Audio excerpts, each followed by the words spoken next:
Assalamualaikum warahmatullahi wabarakatuh. Alhamdulillah sahabat, kita dapat bertemu lagi bersama saya Khairul Hakimi dari Humairah TV. Okey sahabat, pada hari ini saya akan berkongsi satu video yang cukup menarik, iaitu ceramah dari salah satu guru besar kita, iaitu Ustaz Abdul Somad, Profesor Al-Ustaz Abdul Somad LC.MA,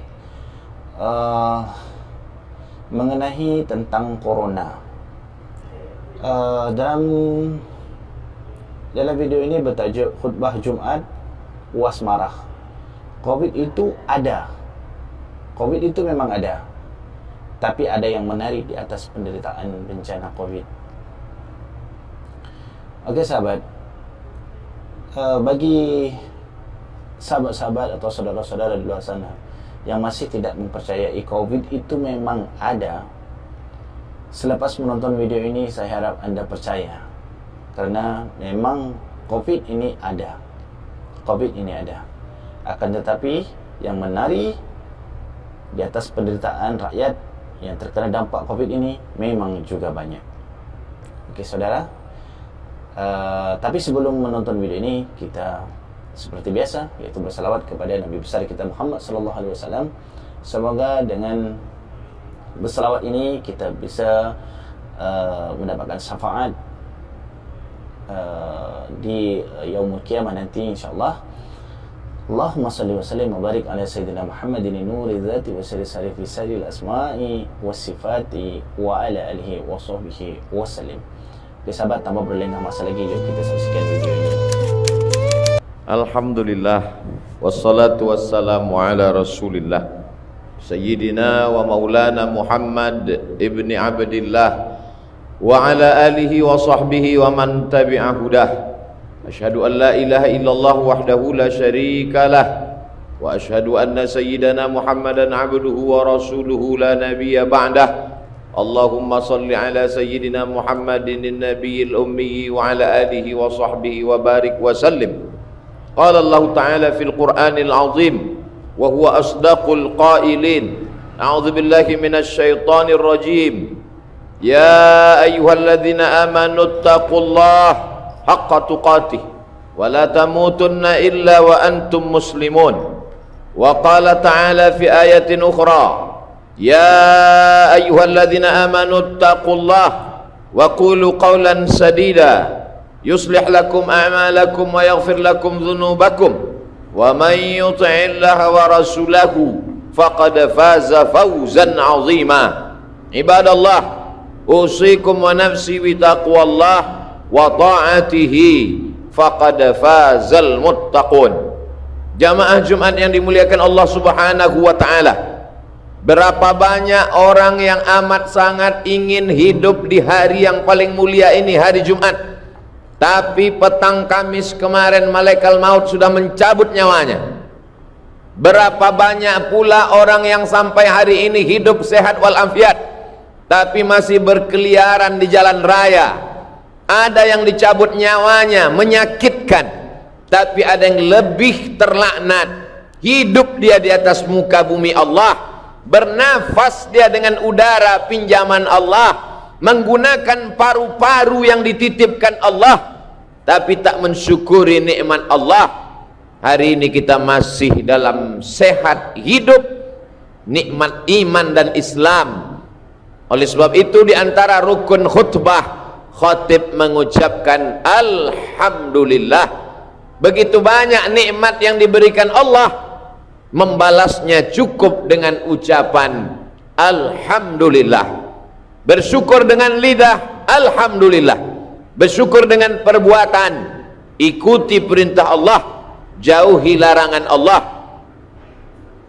Kalau sudah dipanggil untuk melaksanakan solat hari Jumat, fas'au ila zikrillah, bersegeralah menyambut panggilan Allah. Wadharul bai', tinggalkan jual beli, tinggalkan transaksi, tinggalkan segala yang mengganggu pikiran manusia, segala yang melalaikan dari Allah Subhanahu wa ta'ala.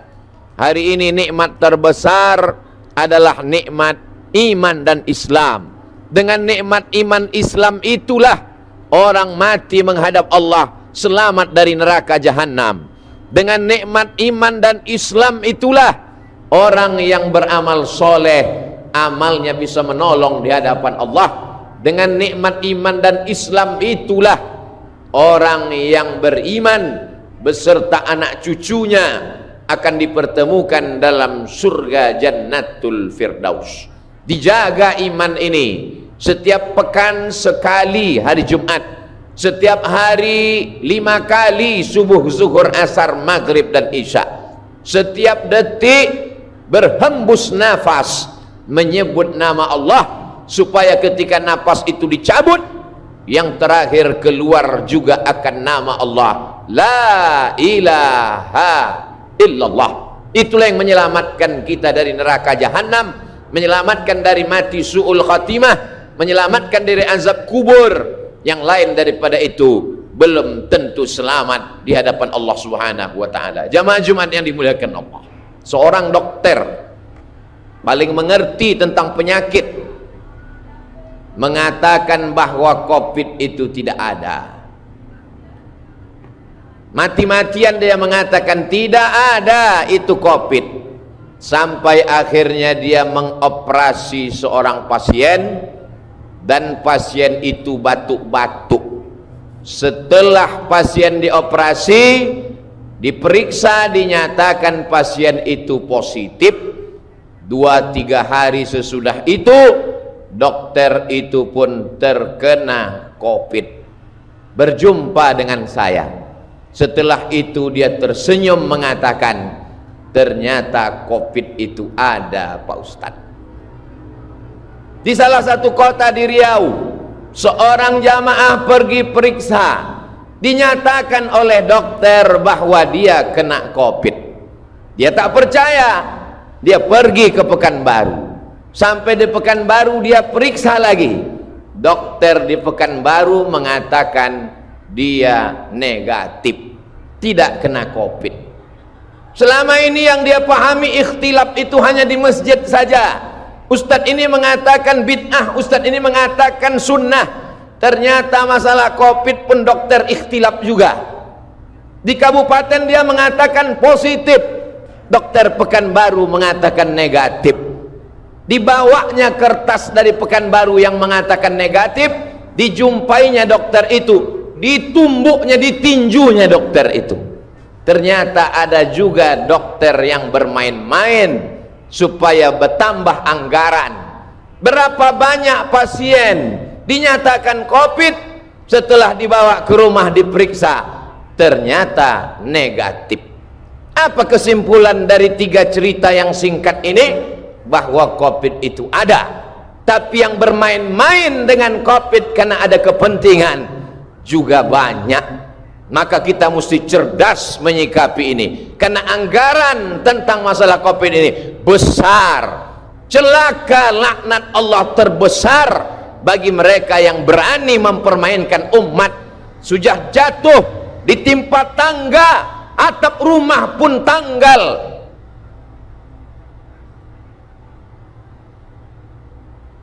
Susah mereka kena sakit, keluarganya meninggal dunia. Masih ada orang yang berani bermain-main. Mereka ini yang dikatakan Allah ulaika kal an'am, mereka macam binatang. Sejahat-jahatnya kambing memakan pagar tanaman pucuk ubi, maka hari raya Idul Adha masih bermanfaat, dia masih bisa dipotong. Tapi kalau sudah manusia, ulaika kal an'am, mereka macam binatang kata Allah, balhum adal, bahkan lebih hina daripada binatang. Jamaah yang sudah mulai muak dan bosan memakai masker ini bertanya, kapanlah kita agaknya berhenti pakai masker, bertutup-tutup mulut sampai sesak napas ini Pak Ustadz? Ustadz tak dapat menjawab. Dokter menjawab, insya Allah selesai vaksinasi nanti maka kita sudah sehat semua, bisa pergi umroh lagi, bisa pergi sholat jamaah bertablik akbar mendengarkan pengajian ustadz, bisa bersilaturahim kongko-kongko, duduk-duduk minum kopi macam dulu, yang penting mau disuntik, insya Allah selesai. Tiba-tiba keluar headline, judul berita besar, sudah 2 kali vaksin tetap positif COVID. 15 Maret 2021, jpnn.com. Apa maknanya? Ternyata disuntik dia pagi, petang dia kena. Apa sebabnya? Karena virus COVID bermutasi. Dia berkembang biak, dia terus berkembang, dia tidak berhenti. Orang yang sudah vaksin, kata Pak Dokter, hanya menambah kekebalan tubuh, tapi untuk menangkis sama sekali tak ada yang menjamin. Berapa banyak dokter, kepala daerah sudah vaksin, kena juga. Lalu apakah lantas kita tidak vaksin? Yang meyakini bahwa vaksin itu dari babi, sampai kapanpun babi itu tetap haram. Memakan babi haram, pakai babi haram. Tapi ada saatnya memakai babi jadi boleh. Kapan?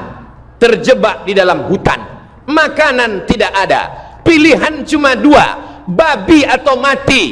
Tak boleh kita pilih mati, karena kata Allah, la tulqu bi aidikum ila tahlukah, jangan jerumuskan dirimu ke dalam kebinasaan.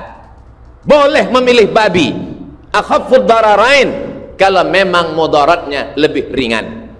Tidak ada paksaan. Berpendapat dengan pendapat sendiri akan menyesatkan. Makhaba man istasyara wa ma nadima man istakhara. Tidak akan sia-sia orang yang mau meminta pendapat orang lain, dan tidak akan menyesal orang yang mau bermusyawarah. Wa amruhum syura bainahum. Orang beriman bermusyawarah, minta pendapat orang yang tahu. Fas'alu ahla dzikri, tanya orang yang tahu. In kuntum la ta'lamun, kalau kamu tidak tahu.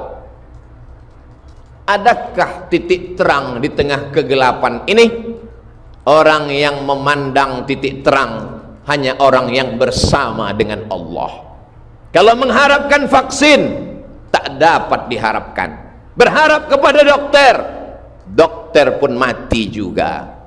Orang yang ditolong Allah hanya orang yang berusaha dan berikhtiar.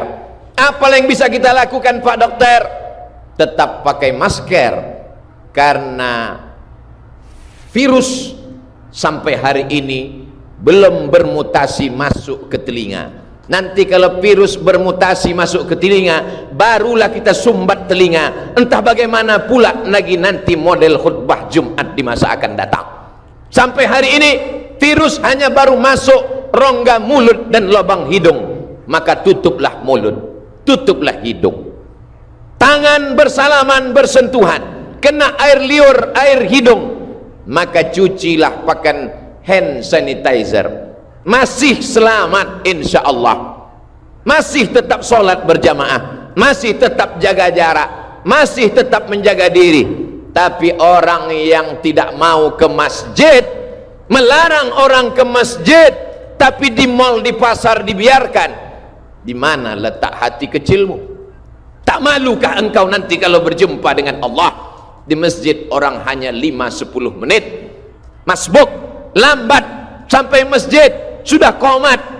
Hanya 5 menit dia di masjid, 5 jam orang duduk beramai-ramai, ketawa, cekakak cekiki, tertular penyakit. Masjid yang kau salahkan. Tak malukah engkau nanti menyebut nama Allah, menyebut Rasulullah, padahal tempat ini yang dipanggil Allah, dipanggil Rasulullah sallallahu alaihi wasallam. Tetap jaga protokol kesehatan, tapi jangan sampai meninggalkan ibadah kepada Allah subhanahu wa ta'ala. Tetap cuci tangan, tetap pakai masker, tetap jaga jarak, tetap beribadah. Seorang pasien luka kakinya, pergi ke rumah sakit, sebetulnya luka itu hanya kecil saja. Lalu Pak Dokter pun menjelaskan, karena ibu ada bibit-bibit diabetes, ini luka kecil ini nanti akan menjadi besar. Kalau luka ini sudah besar menjadi akut, menjadi parah, maka kaki akan dipotong, diamputasi. Akhirnya si pasien berpikir pagi, petang dan malam, gula darahnya jadi naik, tekanan darahnya menjadi naik, jantung koronernya kumat, darahnya pun kumat, akhirnya bertambah-tambah penyakit dengan yang lain. Tapi yang mengerti penyakit ini juga dokter. Pak dokter, apa yang membuat ibu itu semakin parah? Ustadz Abdul Somad, yang membuat kita semakin terpuruk adalah pikiran kita. Pikiran kita lah yang paling berbahaya. Maka Allah menjaga pikiran kita supaya tidak terlalu ketakutan, galau, ngeri, cemas. Setan menakut-nakuti kita.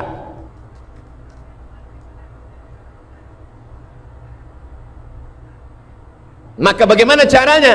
Orang yang berzikir mengingat Allah, memperbanyak bersolawat, maka insya Allah dijaga Allah pikirannya.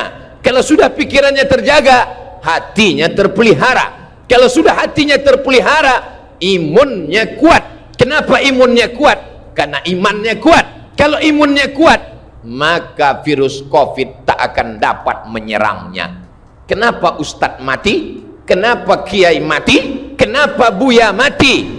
Lan tamuta nafsun. Orang tidak akan mati qabla an tastakmila rizqaha wa ajalaha. Orang tak akan mati sebelum rezekinya penuh, sebelum ajalnya penuh. Andai orang yang kena COVID itu tidak kena COVID dan dia duduk pagi minum teh, batuk dia, maka dia tetap akan mati juga. Kuatkan akidah. Tapi kita bukan Jabariyah. Jabariyah berserah kepada takdir, tidak pakai masker, tidak cuci tangan, tidak menjaga jarak. Kalau tak mati kata Allah maka tak mati. Itu bukan ahlus sunnah. Ahlus sunnah tetap berikhtiar, cuci tangan, pakai masker, jaga jarak, tetap berinteraksi. Kena juga, berarti kita mesti mengamalkan rukun iman yang keenam, antu'mina billah, beriman kepada Allah, bil qadari khairihi wa syarrihi, dengan takdir baik dan takdir buruk. Banyak orang beranggapan karena sudah tua mati, beruban mati, sudah tua mati, lalu dia mengambil kesimpulan kalau tua mati. Kesimpulannya salah. Dari mana salah? Karena salah berpikir, salah bicara, salah beramal, salah bertindak. Mati tak menunggu tua, mati tak menunggu sakit. Berapa banyak bayi yang baru lahir sehat walafiat mati. Kalaulah dikatakan badan sehat membuat orang tak mati, coba hitung berapa banyak orang mati habis senam pagi, habis jogging mati. Kalaulah dikatakan mati menunggu tua, berapa banyak ulama muda, ustadz muda, artis muda, pejabat muda mati. Kematian milik Allah. Lalu kenapa sampai hari ini kita masih hidup? Berapa banyak orang menduga kita sudah mati? Dan berapa kali kita melewati momen-momen hidup dikatakan orang mati tapi tak mati. Alladzi khalaqal mauta, Allah yang menciptakan mati, wal hayata, Allah juga yang menciptakan hidup. Untuk apa dibuatnya ada hidup ada mati? Liyabluwakum ayyukum ahsanu amala, untuk menguji kita siapa di antara kita yang masih beramal. Lalu bagaimana dengan saudara-saudara, tetangga, kawan, sahabat, handai tolan, kawan sekantor, kawan satu sekolah, satu alma mater? Mati mereka.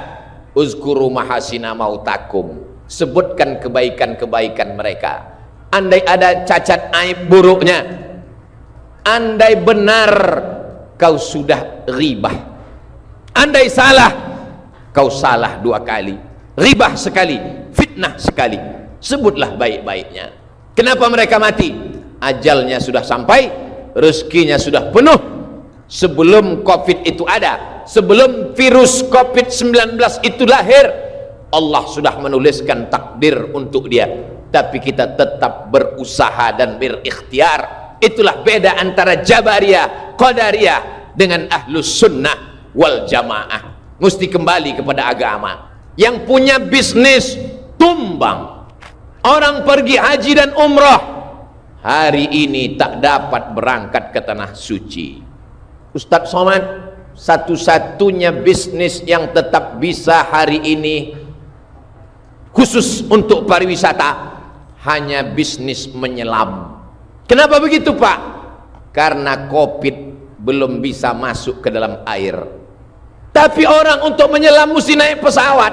Sebelum naik pesawat dia akan rapid test, swab. Ada kekhawatiran jangan-jangan barang yang dipakai barang bekas, walaupun oknum yang melakukan 0, sekian persen, tapi orang tetap ketakutan. Dia akan masuk hotel, dia tidak jamin anduknya, spraynya, orang ketakutan. Bisnis pariwisata tumbang. Semua bisnis rekayasa manusia hancur. Satu-satunya bisnis yang tetap bertahan hanya bisnis milik Allah subhanahu wa ta'ala. Kelapa sawit harga tetap normal, kelapa bulat harga malah naik, buah pinang tak terpengaruh sama sekali. Itulah makanya orang yang mengamalkan sunnah bertani, bercocok tanam, dia akan tetap istiqomah. Tetap istiqomah bukan saja imannya, tapi perbuatannya memakmurkan muka bumi Allah. Perdagangan yang didasarkan pada niat lillah tetap bertahan. Kenapa pedagang-pedagang tetap eksis padahal pembelinya sudah tidak ke pasar lagi? Kami masih punya usaha online, Pak Ustadz. Mereka tetap membeli dengan berbagai cara. Jangan putus asa dari rahmat Allah. Lau tawakkaltum 'ala Allah haqqa tawakkuli. Kalau kau benar-benar bertawakal kepada Allah sebenar-benar takwa, la razaqakum kama ruziqat thair. Allah beri kau rezeki seperti rezeki seekor burung. Taghdu khimasan, pergi dari sarang, terbang di waktu pagi dalam keadaan perut kosong. Wa taruhu bitanan, mereka pulang dalam keadaan perut kenyang. Satu-satunya solusi hanyalah kembali kepada Allah subhanahu wa ta'ala. Bangun malam tetap solat sunat taubat, solat sunat wudhu dulu, setelah itu solat sunat taubat, solat sunat tahajud, menjelang azan subuh berkumandang, beristighfar kepada Allah. Setelah itu apa yang bisa kita lakukan? Rezeki yang dititipkan Allah, berwakaflah, berzakatlah, berinfaklah, bersedekahlah. Setan selalu membisikkan, putus asalah, berhentilah menyembah Allah. Buya pun mati, kiai pun mati, ustadz pun mati. Mati itu pasti, tapi masuk neraka atau tidak masuk neraka itu pilihan. Wa nafsi wa ma sawwaha, demi jiwa dan penciptaannya, fa alhamaha fujuraha wa taqwaha. Allah berikan jalan. Qad aflaha man zakkaha, beruntung orang yang mensucikan hatinya dengan zikir. Perbanyak istighfar, perbanyak salawat, perbanyak tasbih, perbanyak tahmid. Kuat iman, kuat keyakinan, imun akan kuat, badan pun akan sehat. Berpikir positif, berniat baik, berbuat baik. Kalau kau panjangkan umurku ya Allah, kalau lewat aku dari wabah COVID ini, jangan mati sebelum bangun masjid, jangan mati sebelum menyantuni anak yatim, jangan mati sebelum menyekolahkan fakir miskin, jangan mati sebelum berwakaf, berinfak dan bersedekah. Semua akan mati, semua akan menghadap Allah subhanahu wa ta'ala. Menjadi pilihan bagi kita, apakah mati husnul khatimah atau su'ul khatimah. Isma syi'ta fa innaka mayyit, hidup sesuka hatimu, karena kau akan menjadi mayat dan akan diminta tanggung jawab di hadapan Allah subhanahu wa ta'ala. Barakallahu li wa lakum fil Qur'anil azim, wa nafa'ani wa iyyakum bima fihi minal ayati wa dzikril hakim, wa taqabbala minni wa minkum tilawatahu innahu huwal ghafurur rahim.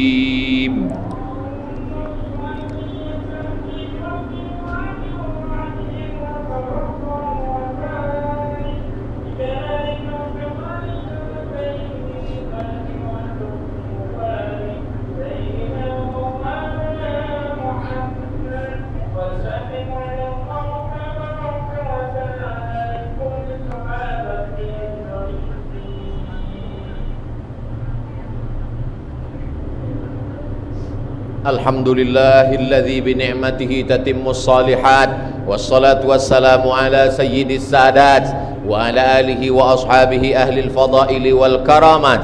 Ashhadu an la ilaha illallah wahdahu la syarika lah, wa ashhadu anna sayyidana Muhammadan abduhu wa rasuluh wa safiyuhu min khalqihi wa khaliluh. Addal amanah wa ballagha ar-risalah wa nasaha lil ummah wa tarakana 'alal mahajjatil bayda lailuha kanahariha la yazighu anha illa halik. Allahumma salli ala sayyidina Muhammad wa ala ali sayyidina Muhammad. Qala Allah Ta'ala fil Qur'anil Azim wa huwa asdaqul qailin. A'udzu billahi minasy syaithanir rajim. Bismillahirrahmanirrahim. Wal 'ashr. Innal insana lafi khusr illa alladhina amanu wa 'amilus shalihat wa tawasaw bil haqqi wa tawasaw bis sabr. Innallaha wa malaikatahu yusalluna 'alan nabi. Ya ayyuhalladzina amanu sallu 'alaihi wa sallimu taslima. Allahumma ighfir lil muslimina. Okeylah sahabat, kesimpulan dari video ini adalah COVID itu memang ada, tapi yang bermain-main dengan COVID juga banyak. Astagfirullah, betapa jahatnya manusia seperti ini. Allah melaknat manusia yang bermain-main dengan kesusahan orang lain, bahkan lebih hina daripada binatang. Seperti yang telah disampaikan oleh Ustaz, bahwa babi adalah haram dan sampai kapanpun akan haram, tapi lebih memilih bertahan hidup itu lebih diutamakan, yaitu dengan mengkonsumsi babi tersebut. Begitu juga dengan fatwa MUI mengenai vaksin babi. Vaksin babi adalah haram, tetapi dalam keadaan darurat maka dibenarkan. Kita hanya berusaha berdoa kepada Allah dan bertawakal kepada Allah Subhanahu wa taala. Allahumma inni a'udzubika minal baras wal jununi wal juzam wa min sayyi'il asqam. Kita tidak perlu takut dan jangan terlalu berani. Amalkan protokol kesehatan. Selebihnya serah semua kepada Allah. Sehat, sakit, mati mutlak milik Allah Subhanahu wa taala. Okey, bagi saudara-saudara, sebelum saya tutup video ini, bagi saudara-saudara yang baru masuk ke channel saya, subscribe, like, and share agar video ini bermanfaat untuk kita semuanya. Wabillahi taufiq wal hidayah. Wassalamualaikum warahmatullahi wabarakatuh.